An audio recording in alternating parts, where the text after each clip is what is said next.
Eu sou o professor Luiz Hermínio, meu nome completo é Luiz Hermínio de Aguiar Oliveira. Eu nasci aqui na rua de Jiru, no centro da cidade, próximo ao terminal rodoviário Governador Luiz Garcia. Meus pais, Luiz Alves de Oliveira e Maria Hermínia de Aguiar Oliveira.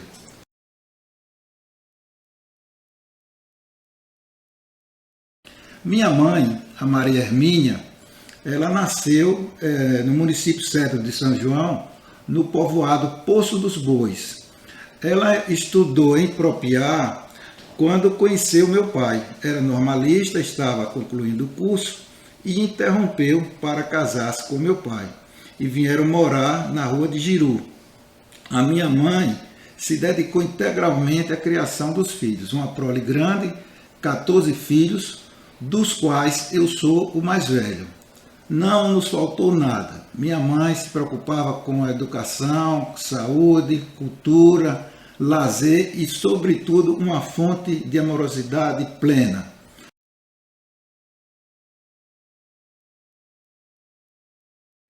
O meu pai, o Luiz Alves, ele nasceu aqui em Aracaju, nasceu no Siqueira Campos, funcionário do Banco do Brasil, se destacou pela sua missão na cooperativa do 13 em Lagarto. Ele ficou impactado com o estado de miserabilidade daqueles agricultores. Ele entendeu que o certo seria fazer um projeto de desenvolvimento rural integrado para aquela região e, com isso, promover o pagamento das dívidas do banco e melhorar a qualidade de vida do agricultor. Transformou a cooperativa que estava à beira da falência na melhor cooperativa do Nordeste brasileiro. E esse trabalho, por esse trabalho que ele fez, ele foi considerado na região como o salvador do 13.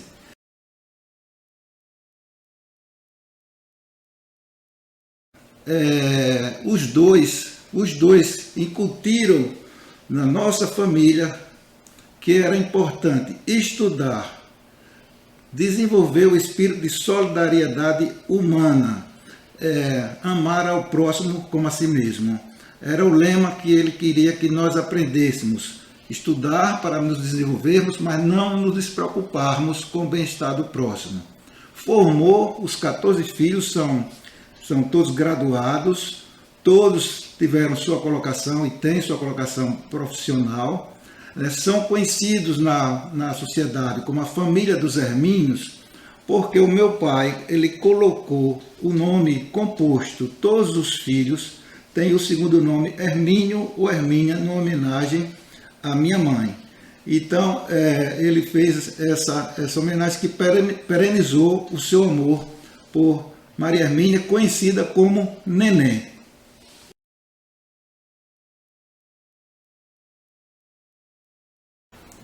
A família se acostumou. Se você conhecer meu pai, você vai ficar impressionado como é que ele dava conta de tudo isso e ainda proporcionava passeios para uma prole de 14 filhos, para botar num ônibus, botar num barco.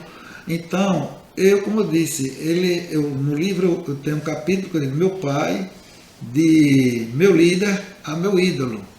Então, a família, ela, de uma certa forma, se acostumou e me aplaudia e gostava dos meus esforços em prol do coletivo familiar. Então, eu não fui cobrado por outras ações festivas, folclóricas. Era assim, tem que fazer a banca, tem que levar no colégio, né? Tem que tomar conta nas festas. Então, eu fui acostumado a cumprir tarefas. E eu digo nesse livro que eu me orgulhava, eu batia continência para o meu general e fui me esquecendo de mim. A família foi gostando porque eu dava conta daquelas tarefas. E eu parecia não sentir o incômodo e dor, e aí me tornei um guerreiro. E isso me ajudou nos enfrentamentos lá, mais adiante da minha vida, né?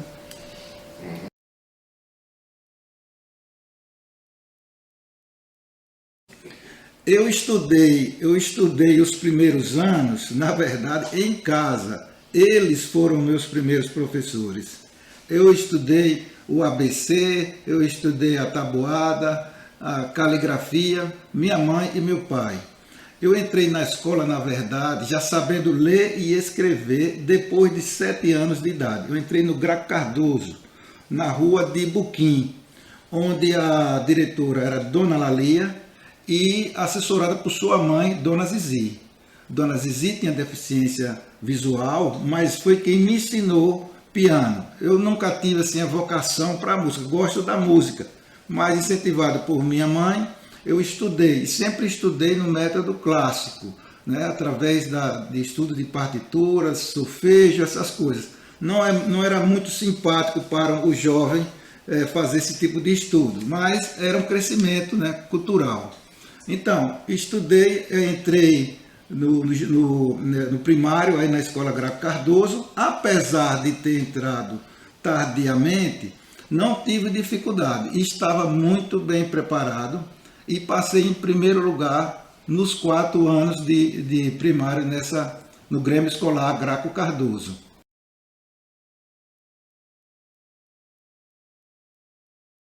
Aí veio o exame de admissão. Naquela época era exame de admissão.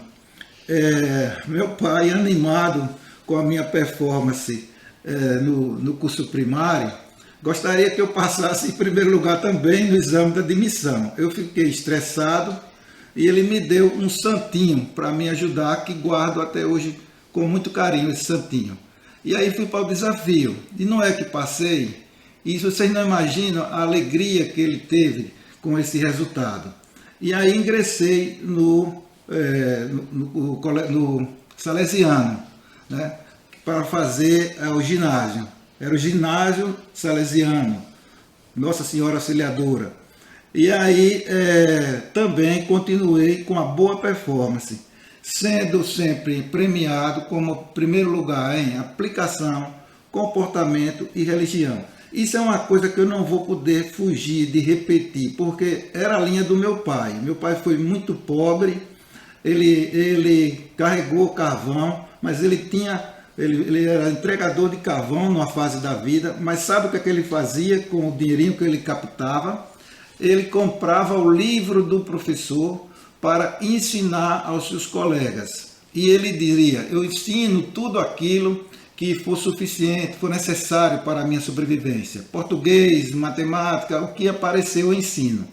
E ele então se cobrava e passou a cobrar dos filhos, sempre para tirar em primeiro lugar e sempre queria as notas melhores. Gostava que tirássemos 10. E assim, na minha vida, eu vou falar de vez em quando nesse resultado da performance. Não que eu queira me projetar como o melhor. Inclusive, hoje eu não cobro isso dos meus filhos. Mas eu fui cobrado, foi muito bom. Passei esses 4 primeiros anos, então, no Salesiano, no ginásio salesiano, né? E era muito prestigiado no desfile da escola, ia na linha de frente, com o peito cheio de medalhas, como se fosse um ex-combatente. Bom, ainda no Salesiano, eu mudei o foco da música para estudar acordeon. Eu me desencantei um pouco do piano e fui para o acordeon.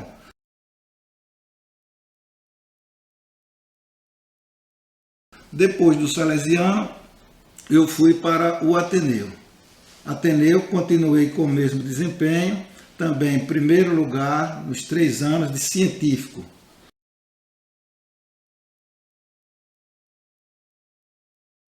Eu escolhi o curso de medicina por inspiração no meu tio Antônio Hermínio. Foi o primeiro médico da família, um garoto de Malhada dos Bois, que veio para minha casa, na Rua de Jiru, para estudar, para se preparar para vestibular na Universidade Federal da Bahia.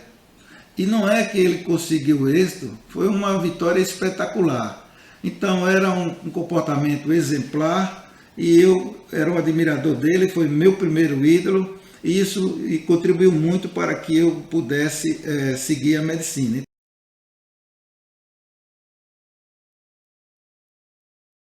Quando eu concluí o científico, então veio o vestibular. a minha inspiração para eu não fiz o pré-vestibular, eu tentei. Meu pai ele queria proporcionar tudo aos filhos que fosse necessário para que vencessem na vida. Então ele queria que eu tentasse fazer o pré-vestibular. Eu tentei realmente, mas quando eu cheguei no curso, eu notei que eu estava num nível acima dos alunos do pré-vestibular. Então eu desisti e retomei para os meus estudos a nível individual na minha casa.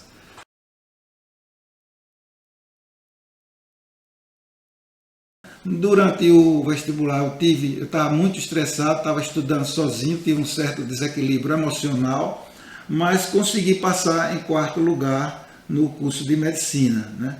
Então eu ingressei na faculdade. O meu curso foi o último do sistema seriado. A partir daí vem o sistema de crédito. Então, sistema seriado, 6 anos, cada ano uma série, e a turma em bloco, 60 alunos. O ciclo básico, nós estudamos ali no Instituto de Biologia, Rua Vila Cristina, ao lado do Batistão. Depois fomos para a antiga Faculdade de Medicina, no Hospital Cirurgia, onde fomos fazer o ciclo profissional. Concluí no meu curso de medicina, eu tive o privilégio, né, de ter mestres, fundadores da universidade, maravilhosos, né? E eu apenas quero destacar alguns, como por exemplo o professor José Augusto Barreto, foi meu orientador de cardiologia, devo muito a ele no aprendizado da cardiologia. Ele abriu as portas do setor de cardiologia para aprender o eletrocardiograma, para estudar radiografias na área de cardiologia. O acompanhei no ambulatório médico, nas internações hospitalares, nas discussões de casos científicos. A minha gratidão eterna a essa contribuição fantástica desse médico, que é um modelo, um exemplo para a educação na área médica de Sergipe. E em homenagem aos outros que fizeram parte da nossa vida acadêmica, eu queria relembrar o Dr. Ayrton Teles, que foi o patrono da nossa turma, né, pneumologista, e o Dr. José Maria Rodrigues, radiologista, que foi o nosso paraninfo. Bom, aí eu concluí o curso de medicina e em 1975 eu concluí.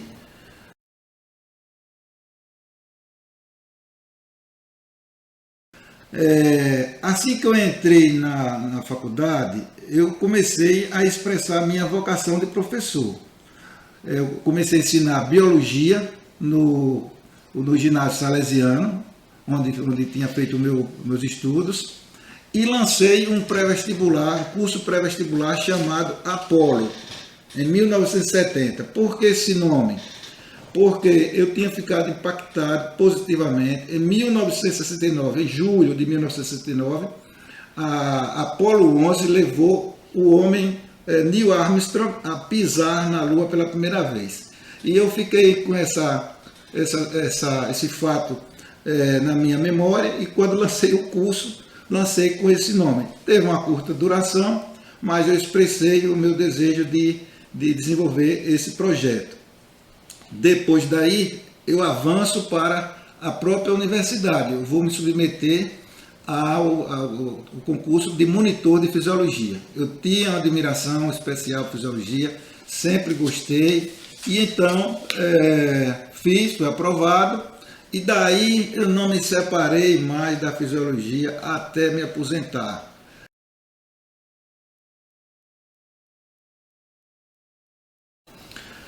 Bom, a minha turma grande, 60 alunos, né? Vivemos com uma grande família. A minha integração, ela sempre ocorreu mais pelo estudo, porque eu sempre fui assim, um tanto arredio às festividades, e de maneira que a minha ligação maior era com o meu grupo de estudos, principalmente daqueles que faziam cardiologia, que acompanhavam o Dr. Zé Augusto, né? Como o Lauro Fontes, como o Dr. Evandro, como o Jailson, né? Mas também tinha amizade muito com o William, o que hoje faz oncologia, né? Muito bem na nossa cidade, né? Tinha as grandes alunas que tinha os bons cadernos, né?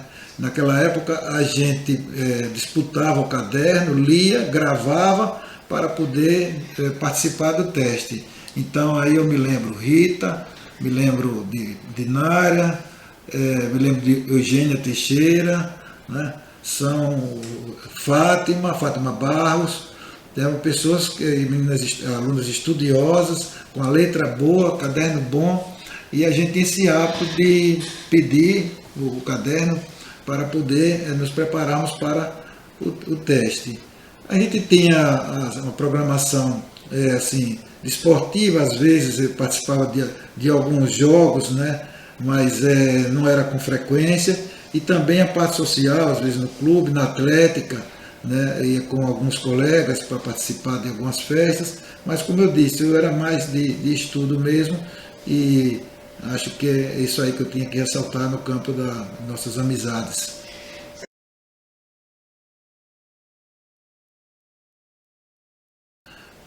No hospital de cirurgia, você tinha os professores nos seus ambulatórios, o pessoal chamava cupicha, né? Então, aí disputava para ser cupicha dos grandes mestres ali. Então significava o seguinte: você estava fazendo a matéria de pneumologia, você se interessava por acompanhar o Dr. Ayrton. E o bonito desse processo é que eles eram de coração aberto para acolher o aluno. E a gente ia e fazia o exame, ele fazia o comentário, nos orientava. Então, em cada área que a gente ia, mesmo antes de chegar no fim do curso, na parte profissional, a gente já ia tendo uma vivência. Quando chegar na faculdade, a partir dali, você já ia fazendo o seu trabalho. Eu vou dar um exemplo no pronto-socorro.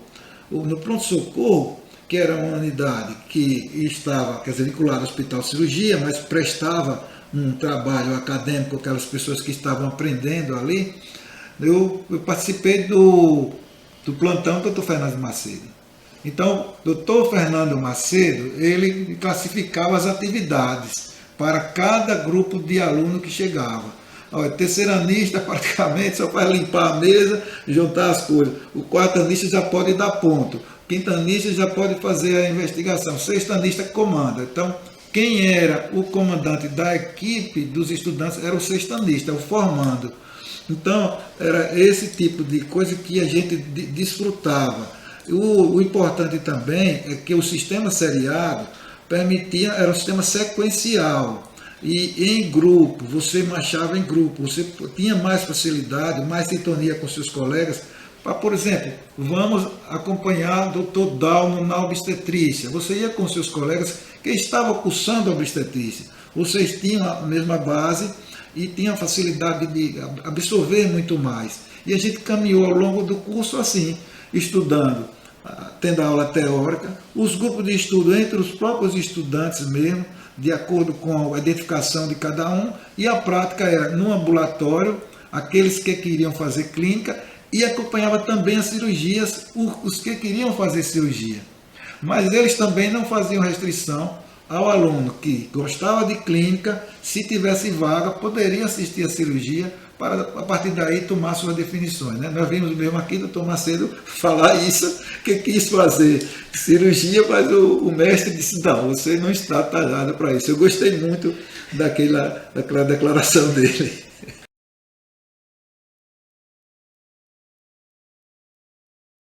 Bom, na parte básica tinha Dr. Lorival Bonfim, que era uma pessoa de uma cultura fantástica, uma pessoa exemplar, um estudioso, uma pessoa muito calma, muito tranquila, parecia assim um pai na sua orientação, conseguia passar conceitos técnicos com uma simplicidade enorme, porque como eu lidei mais com a área básica, e a área básica, o pioneiro aqui foi Eduardo, e tenho certeza que teve Lorival Bonfim, né, como essa referência que eu estou passando. Né. Nas outras áreas, eu tive professores, mas que lidavam com a parte teórica do ensino, foram amigos que foram se tornando ao longo da vida. Né.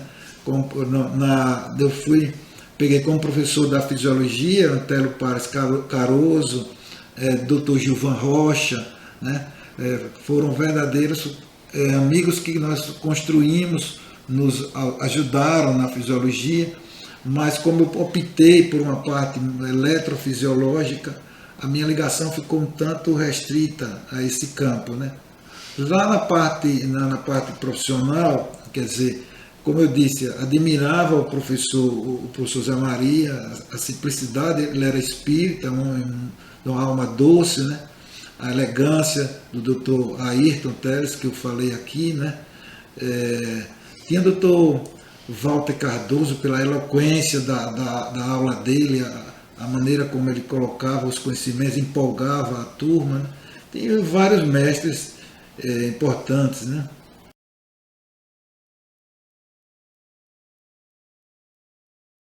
A minha turma, como era a última turma do sistema seriado, ela desejava formar isoladamente, como era no passado. E a universidade tinha introduzido, então, o sistema de formatura unificada de toda a instituição. Não deu certo, não agradou. Nós queríamos a nossa formatura com a família que constituímos durante os 6 anos. O impasse não foi resolvido, nós nos formamos na secretaria da Faculdade de Medicina e bolamos uma apresentação dos jovens médicos à sociedade sergipana no Iate Clube de Aracaju. Foi uma festa muito bonita e com isso nós superamos esse trauma que tivemos na nossa formatura.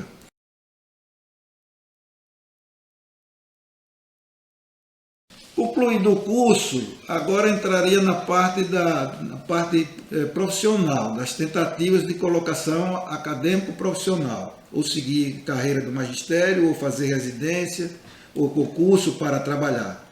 O meu pai, ele dizia que deveríamos preencher todas as oportunidades que aparecessem na vida. Se passássemos nos concursos, teríamos um bom problema para resolver, que era fazer a escolha. Se não, pelo melhor cargo. E se não passasse, teríamos adquirido experiência para tentar passar no próximo. Então, eu queria, na verdade, intimamente a carreira do magistério, queria me dedicar à universidade.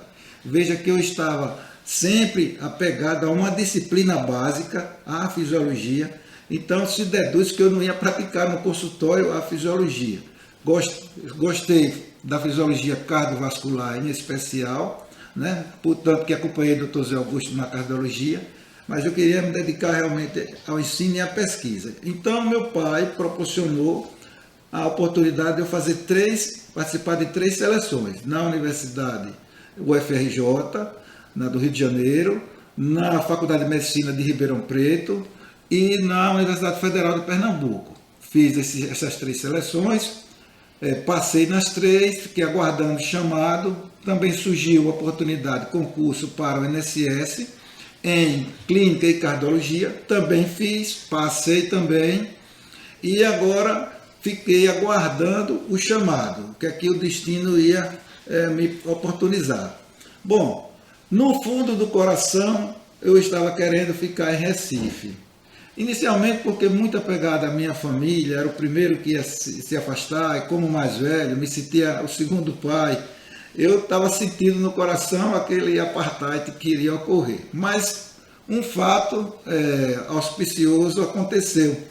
É que no último ano eu conheci o amor da minha vida, né? A minha atual esposa, Fátima Lisboa, que é gastroenterologista. E aí esse foi um fator que me fez definir, torcer para que Recife me chamasse primeiro. E assim ocorreu.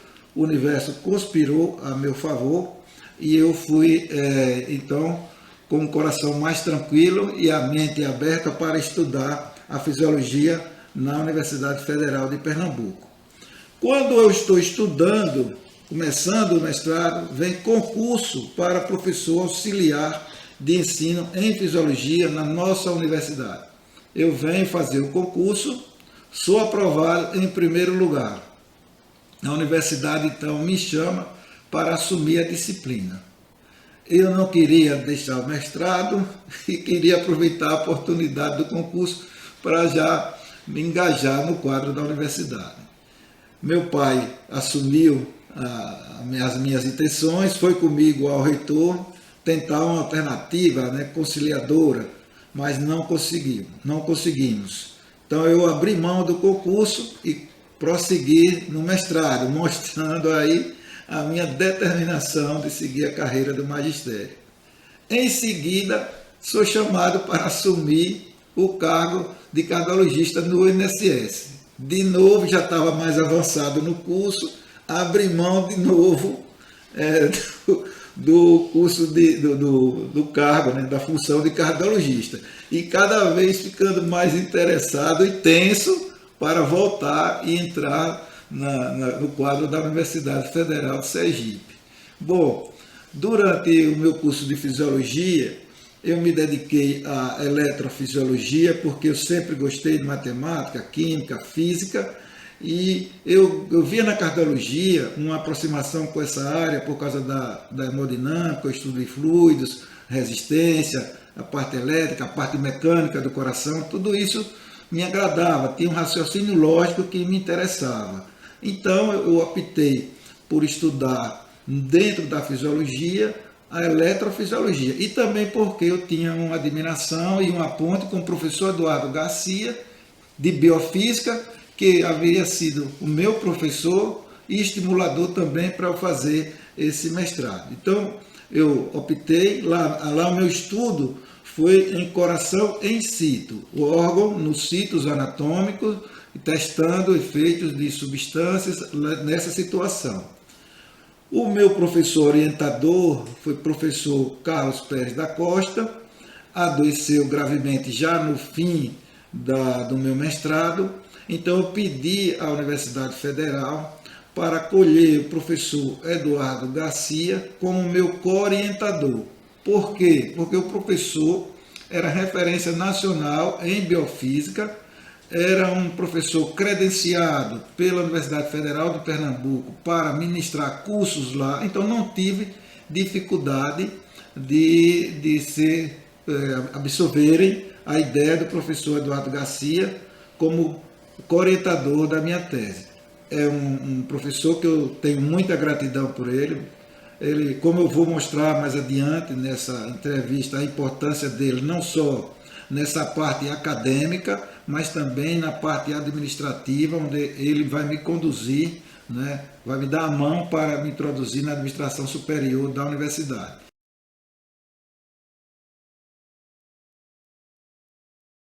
E quando eu estava nesse momento da defesa de tese já, surgiu o concurso agora para professor assistente de fisiologia, onde exigia o mestrado e eu já dispunha do certificado. De novo, me inscrevi e de novo passei em primeiro lugar. Fiquei uma alegria imensa, certo que agora eu iria iniciar a realização do meu sonho. Ocorre que estávamos sobre o regime militar, o regime da ditadura militar, e o governo baixou um decreto proibindo a ampliação de vagas nas universidades federais. Então, eu não pude ser contratado e aí tive que me submeter a fazer o trabalho consultório na Clínica São Sebastião, na rua de Giru, a plantonista no sistema de urgência do São Lucas e plantonista no sistema, na unidade de tratamento intensivo do Hospital Cirurgia. Vocês haverão de dizer, eu não vi como o senhor poderia prestar esse tipo de trabalho na unidade de tratamento intensivo, por exemplo, e nas urgências. É que durante o mestrado, na parte da noite, eu fiquei como estagiário voluntário do setor de cardiologia do Hospital Oswaldo Cruz, onde eu frequentei o serviço alternando o serviço de ambulatório e o serviço de tratamento intensivo, sobretudo o tratamento intensivo. Então eu voltei de lá com um certificado de experiência nessa área, por isso que fui admitido como professor nas situações de urgência, tanto do São Lucas como da situação da UTI. Mas isso me incomodava, isso não era a minha praia. E eu fui ficando agoniado. E mais ou menos depois de 6 meses, eu resolvi falar com o reitor, o professor Aloysio de Campos.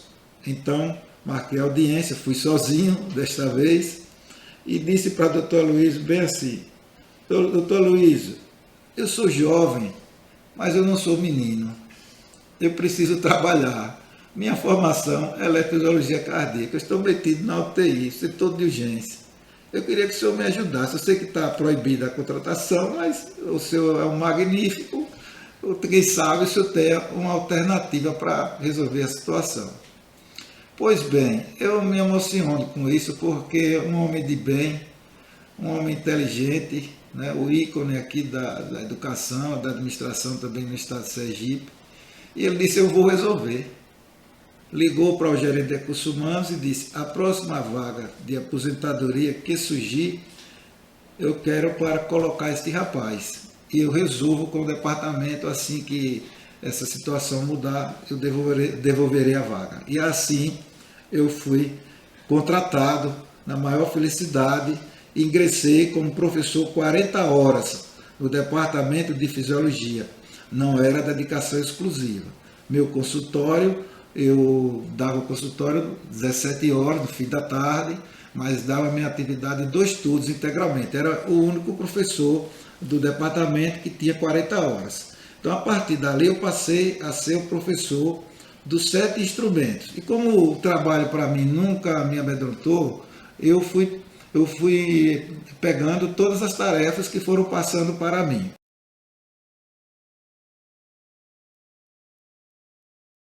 Eu, na parte da pesquisa, com o professor Eduardo Garcia, professor pioneiro aqui na área da pesquisa, na ciência básica em Sergipe, criou o laboratório de eletrofisiologia cardíaca e depois ele vai criar o núcleo de ciência fisiológica para pós-graduação. Eu me somo a ele nas pesquisas. Como eu falei, eu vinha com a experiência da pesquisa em coração in situ de animais, e o professor me ajudou, o professor Eduardo Garcia, a montar meu sistema para a pesquisa em coração isolado de animais em laboratório. Inclusive, a primeira pesquisa que eu fiz aqui foi o estudo do magnésio em coração isolado de coelho, onde nós demonstramos o efeito antiarrítmico do magnésio na fibrilação ventricular. O entrosamento com o professor Eduardo foi sempre de grande intensidade, né? Nos somamos nesse esforço de consolidação da pesquisa básica, e ele construiu um núcleo, criou um núcleo de ciências fisiológicas e me convidou para ensinar a disciplina a nível de pós-graduação, que é bases experimentais das arritmias cardíacas, e assim eu fiz.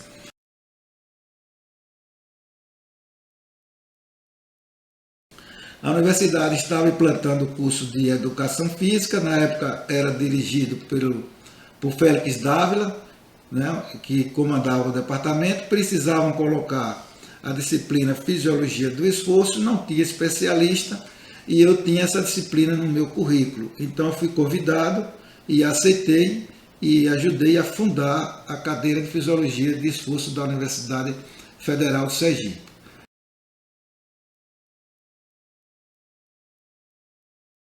E estávamos também numa fase de instalação. O campus estava construído, mas era a fase de instalação, de transferência de unidades para o campus. E eu fui designado, primeiro, para a comissão para acompanhar a questão de compras de equipamentos pelo programa Premesul 4.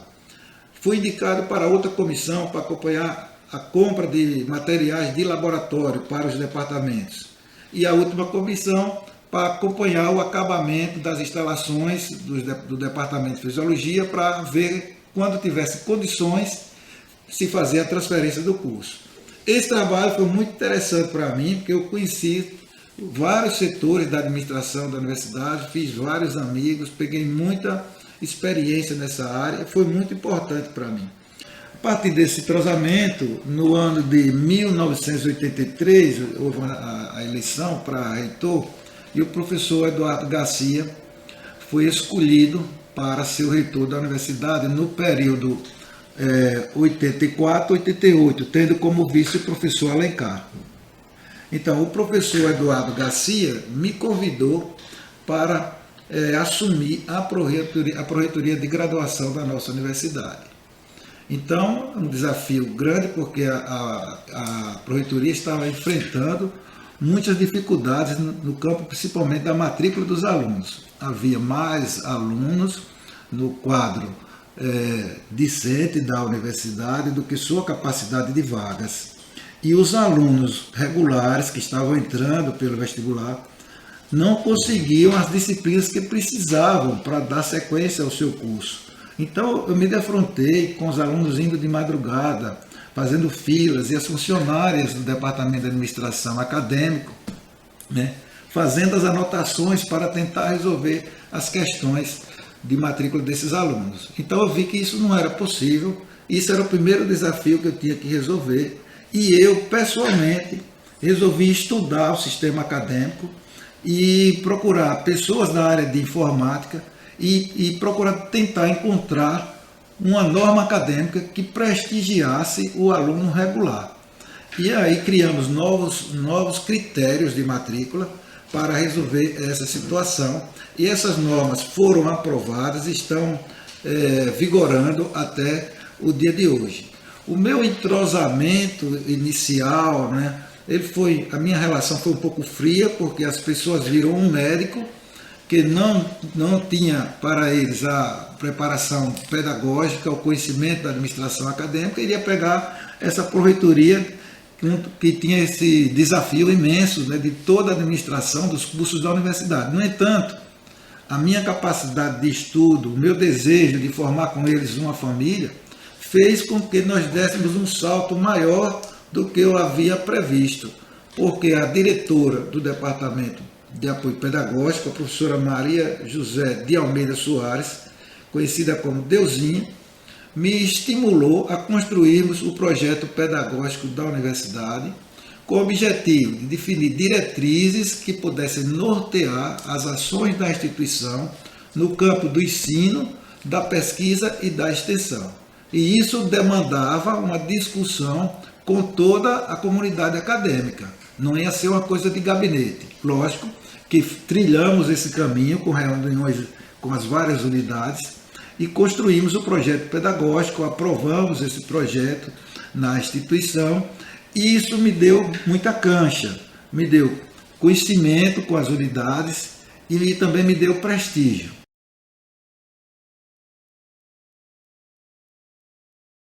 Que na eleição seguinte, para o quadriênio já 88-92, o professor Alencar, que seria candidato para essa gestão, foi à minha sala me convidar para ser o seu vice-reitor. Foi um espanto geral, porque as pessoas me consideravam como um tecnocrata de gabinete, um médico que estava estudando ali administração acadêmica, né, de passagem. Mas, no entanto, ele estava imbuído de um propósito de valorizar o trabalho que a Pró-Reitoria fez naquele primeiro quadriênio. Ele disse: eu quero o seu apoio como vice, porque eu quero o projeto pedagógico como bandeira da minha campanha, quero me comprometer de implantar o projeto e quero que você, na condição de vice-reitor, seja o coordenador da política acadêmica da instituição. Você será uma pessoa atuante na minha gestão, na área acadêmica, com a experiência que você adquiriu nesse trabalho da Pró-Reitoria. Então era irrecusável e eu aceitei e fui como professor então para a eleição. Ganhamos a eleição, fui nomeado por portaria para ser o coordenador de política acadêmica da instituição, com esse objetivo de integrar as ações de ensino, pesquisa e extensão no projeto de ação dos cursos e da universidade como um todo. Aí nós desenvolvemos várias ações, eu destaco apenas o programa de avaliação permanente da universidade, o planejamento integrado das ações de ensino, pesquisa e extensão e a criação de um sistema integrado de informações da universidade que vem evoluindo até hoje, e esses dados que vocês vão vendo na internet tem essa semente lá atrás, através desse sistema de informação integrado.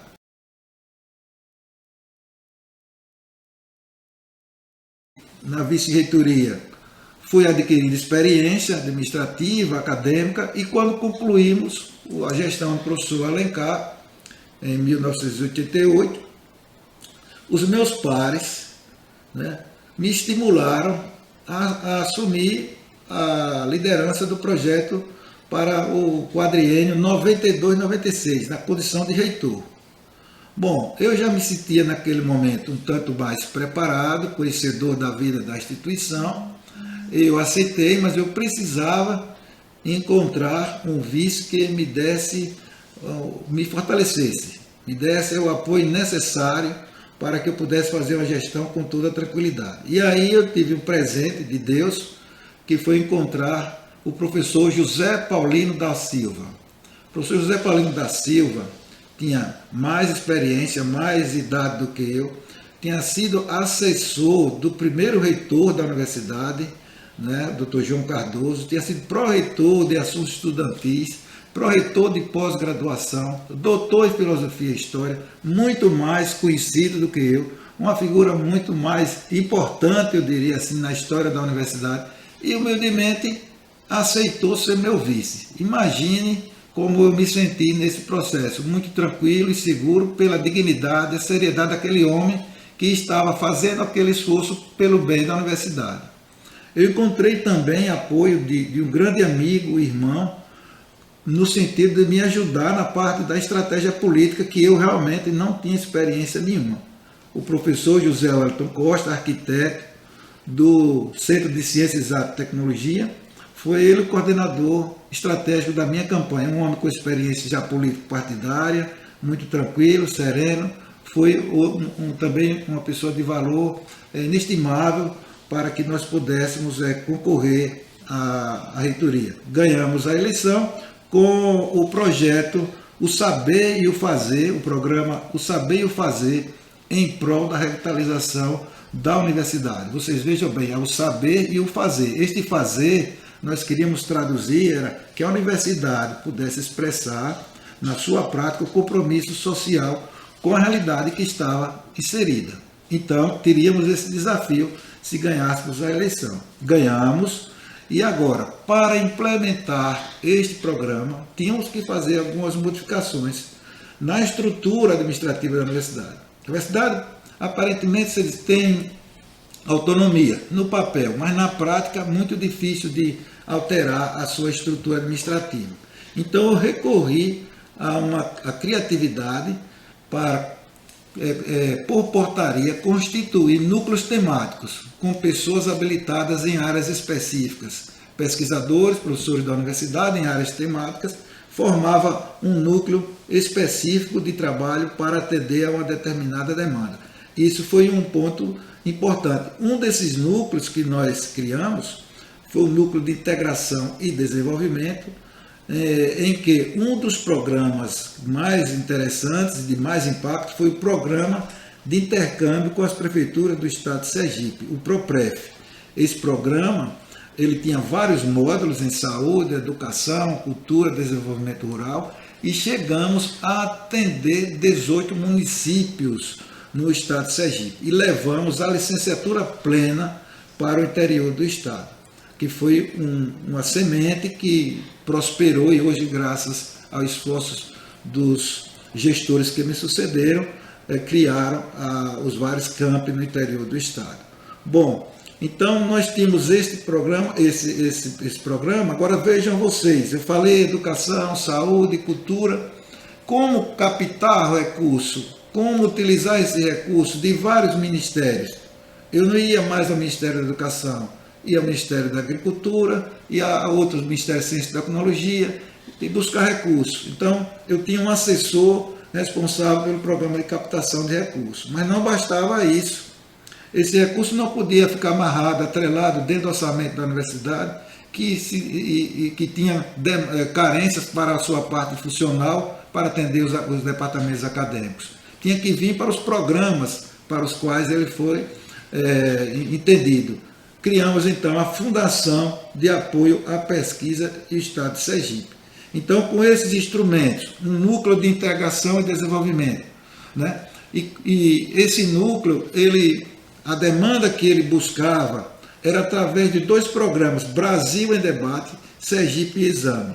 Então a universidade no seu auditório trazia palestrantes de fora para os temas a nível nacional, e aqui na terra, no estado, aqueles consultores daqui da nossa universidade para a discussão dos problemas de Sergipe. Uma vez feito isso, passaria para o núcleo temático específico para desenvolver a proposta de atendimento àquela demanda. O programa de captação de recursos traria o recurso de Brasília. A fundação recebia, remunerava os professores e executávamos o programa na localidade que estava necessitado daquela ação. Este é o mecanismo básico que nós encontramos para poder executar o nosso plano de ação. Especificamente na área da saúde, né, porque atuamos para várias áreas, na área da saúde nós conseguimos as primeiras vagas para colocar em funcionamento o hospital universitário. Existia um prédio, foi reformado, existia a infraestrutura, mas não tinha recursos humanos. Então nós conseguimos trazer 218 vagas, abrimos o concurso, tínhamos então mão de obra. Mas também outra carência era parte dos blocos acadêmicos, porque o hospital universitário não foi concebido para ter os departamentos acadêmicos. Então nós construímos o departamento de odontologia, iniciamos as unidades de medicina e enfermagem. Demos nossa ajuda nessa área de enfermagem, que foi depois ampliada pelos meus sucessores, né, com bastante êxito, e hoje o hospital está bem melhor instalado, melhor equipado do que na nossa época. Mas cada coisa tem o seu momento.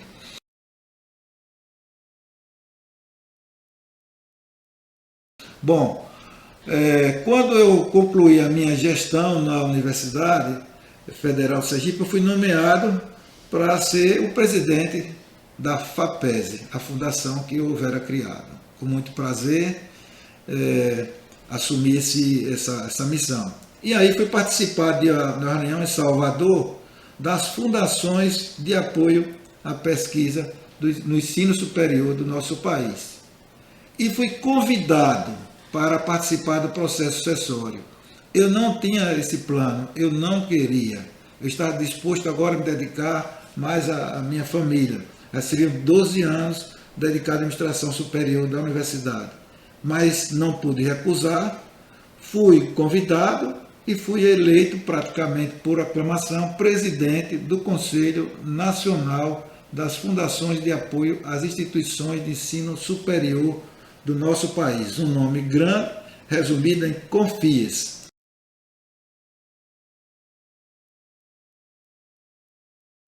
Pio XII apareceu na nossa vida quando minha mãe estava para parir a sexta filha.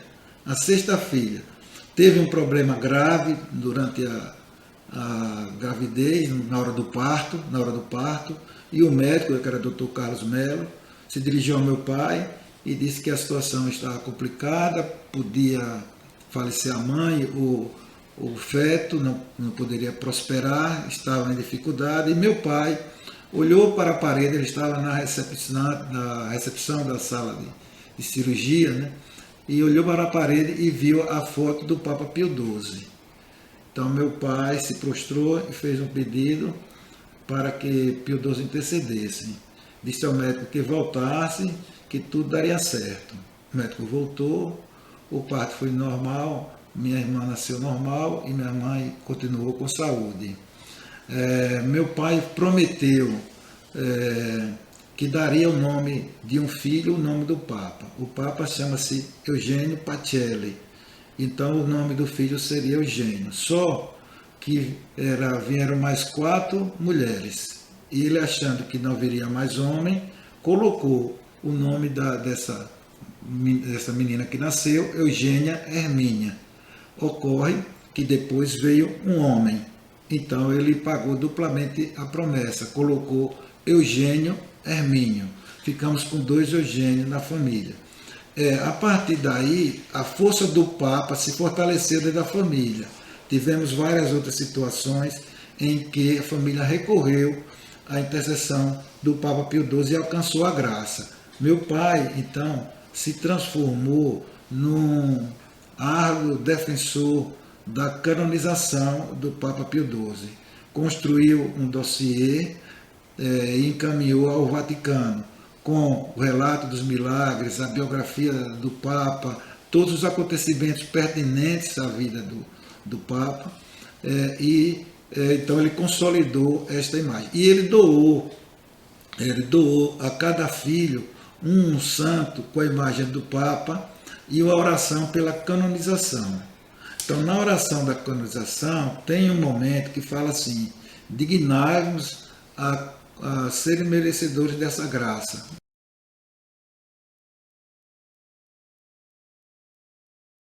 Meu pai tinha a vocação, ele tinha o interesse, o desejo de criar um grupo de empreendimentos Hermínio Limitado, mas a família, vendo a vocação dele, criou as organizações Pio XII. Então, as unidades que vocês veem ligadas à família com esse nome Pio XII é em função dessa devoção que meu pai tinha a Pio XII e nós prestigiamos e as unidades têm essa denominação.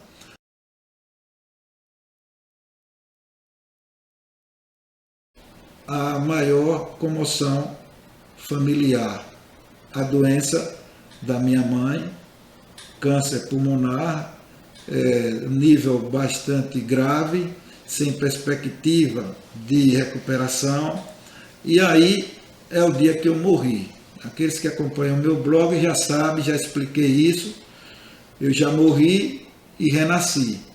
Então, a morte foi o seguinte: a nossa família sempre foi criada muito junta, todo fim de semana nós nos reunimos, meus pais continuaram presentes na nossa vida, mesmo depois que casamos, acompanhando inclusive a vida dos netos, acompanhando a saúde e os estudos dos netinhos. E vivíamos em festa. E minha mãe era para todos nós uma santa viva. E eu, como mais velho, quando eu vi essa notícia, quando recebi essa notícia, com a missão de passar para meus irmãos, eu tive uma tristeza imensa. Eu me deitei no chão do meu gabinete, olho para o santo, que para meu pai era santo, mas ainda não foi canonizado por questões políticas da igreja. Então, quando eu olho para o quadro e vejo dignar-nos alcançar essa graça, eu fiquei em mim aquela dúvida se iríamos alcançar a graça, porque em mim eu estava movido já a partir daquele momento no desejo de uma luta pelo milagre da cura da minha mãe. Eu não tinha absorvido ainda o diagnóstico médico, e aquela interrogação do dignar-vos conceder essa graça me deixou essa dúvida se eu iria ser digno de alcançar a graça. Mas não perdi a esperança de lutar por isso. Acontece que naquele momento eu vivi um momento de muita angústia, muita dúvida, questionamentos. Que Deus é esse que faz isso com minha mãe? Qual o significado da vida? Qual o significado da luta? Por que lutar tanto? E por que acontecem essas coisas? Então tudo aquilo mexeu comigo, com a minha espiritualidade. E eu fui buscando encontrar forças para me levantar, avisar a meu pai, arrumar as coisas, porque minha mãe iria ser transferida para o Hospital Mãe de Deus em Porto Alegre para tentar fazer uma tentativa de tratamento.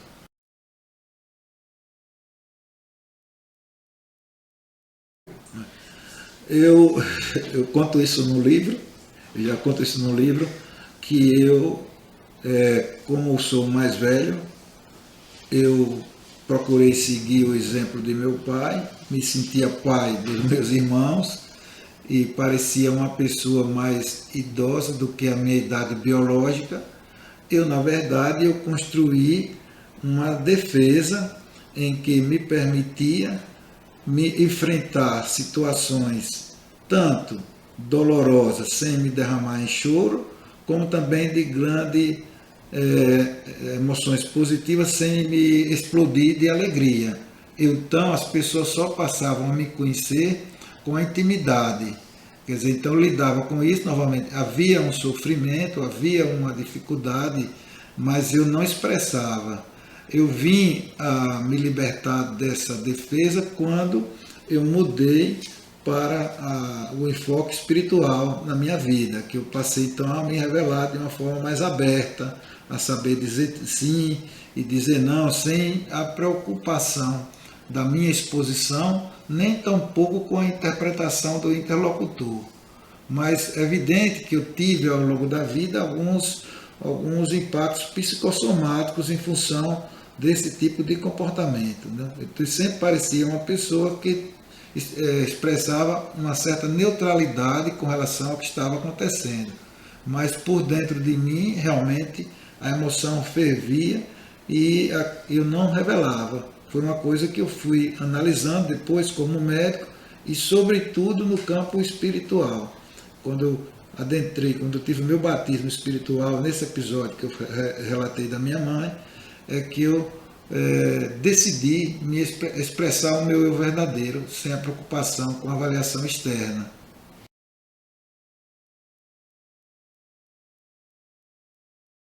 Surge dos 14 ervinhos, uma nasceu com a tendência espírita, médio de alto nível, uma das irmãs mais novas, ligou para mim, insistindo para que eu fosse a um centro espírita. E aí eu rejeitei por ignorância da doutrina, por resistência, por preconceito contra o espiritismo, e ela continuou insistindo que era por minha mãe, eu devia fazer isso por minha mãe. E ela gostaria de me preparar para que eu fosse a Porto Alegre, representando a família, já que era numerosa, como um canal espiritual para ajudar minha mãe naquela travessia. Então eu cedi e fui ao centro espírita. E ao adentrar ao centro espírita, eu senti fortes emoções, vibrações indescritíveis pelas palavras, só o sentimento é que pode traduzir. E eu me convenci naquele momento, naquele contato, que eu deveria estudar ciência e espiritualidade e mudar o foco da minha atuação médica. Então, o universo começa a conspirar, a partir daquela decisão, conspirar a favor desse caminho. Como assim? Arrumo a mala para viajar para Porto Alegre, peço a uma irmã para comprar um livro, que eu não me recordo exatamente o nome, que era Salmos para alcançar a cura. Era esse o objetivo, eu ia ler esses salmos.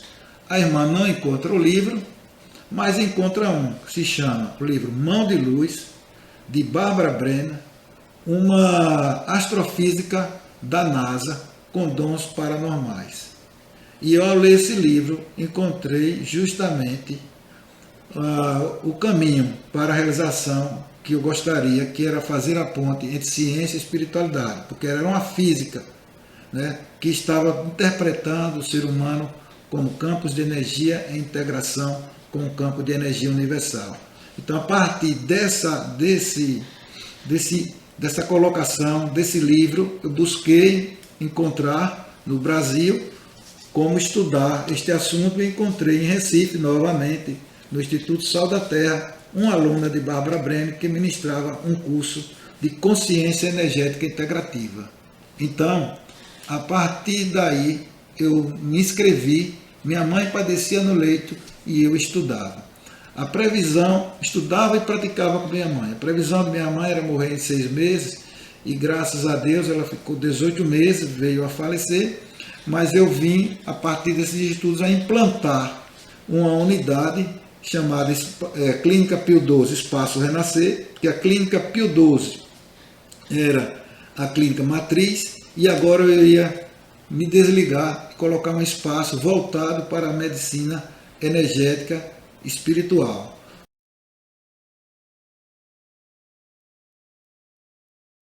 Eu casei em 1978, né? Eu estava aí em plena atividade no departamento de fisiologia, me organizando. Primeiro eu estava dando minha contribuição nessa parte de instalação do departamento de fisiologia no novo campus universitário, E é o momento que eu também assumo o meu casamento com a minha esposa, Maria de Fátima Lisboa Oliveira, que me deu 3 filhos maravilhosos. O mais velho leva o nome em homenagem ao meu pai, Luiz Alves de Oliveira Neto, é professor de odontologia já efetivo da nossa Universidade Federal. O segundo é o Walter Lisboa Oliveira, em homenagem ao meu sogro, o pai da minha esposa, psicólogo, também professor efetivo da Federal de Sergipe. E o terceiro é o Vitor Lisboa Oliveira, teve esse nome em homenagem à minha vitória na administração superior da universidade, é advogado, conceituado, e que nos alegra muito. Todos os 3 são a alegria e a razão de ser da minha vida, ao lado da minha esposa. Formamos um núcleo maravilhoso e eu, que sou família, gosto muito disso.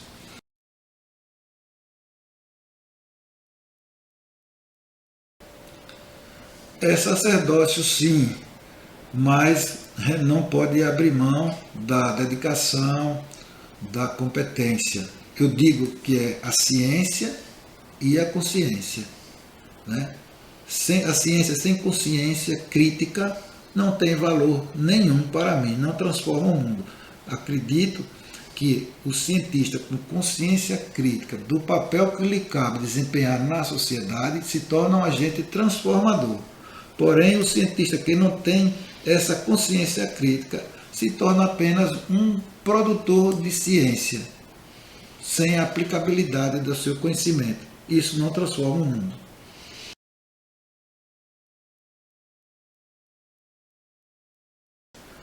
Na fisiologia, eu senti o ser humano como uma máquina biológica maravilhosa, coordenada por uma superinteligência. Mas quando eu estudei consciência energética integrativa, eu compreendi o ser humano como um conjunto complexo de campos de energia integrado com o universo. E que a sintonia entre o campo de energia humana e o campo de energia universal gerava saúde. E a dissintonia gerava doença.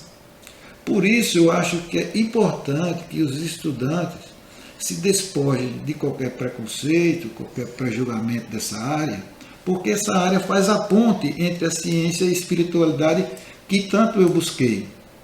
E se o estudante se debruçar sobre isso, poderá trazer para o campo da atuação terapêutica fatores espirituais que têm uma relevância muito grande no processo de cura, sobretudo naquelas doenças que a medicina convencional já não tem o que oferecer.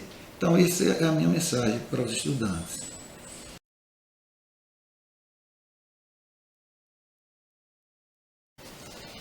Amem ao próximo como a si mesmo. Se nós trouxermos o propósito desse mandamento para nossas atitudes na nossa vida, nós com certeza daremos uma contribuição efetiva para transformar o mundo num mundo melhor, mais justo, fraterno e amoroso.